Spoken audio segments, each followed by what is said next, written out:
9 கோளும் ஒன்றாய் காண அங்கு கற்பகம் என்னும் கடவுளின் மெய்யில் 9 கோளும் ஒன்றாய் காண அங்கு கற்பகம் என்னும் கடவுளின் மெய்யில்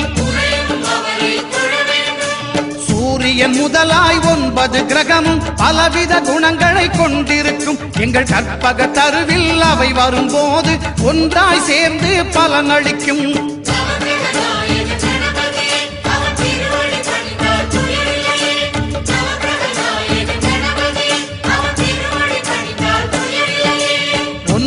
கோளும் ஒன்றாய் காண அங்கு கற்பகம் என்னும் கடவுளின் மெய்யில்